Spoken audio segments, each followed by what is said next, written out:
Oh man, what did I buy that weighs so much?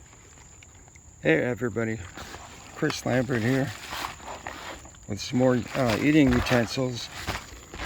I got these to use at work because we don't have plastic utensils at work anymore. So if you wanted this for a bug out bag, these items might be too heavy because every ounce counts and they add up to pounds. Man, this is heavy.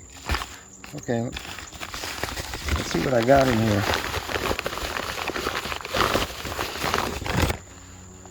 Okay, 4-in-1 camping utensils. Good for camping too. So, okay, this is what I wanted. I wanted one that had a belt loop,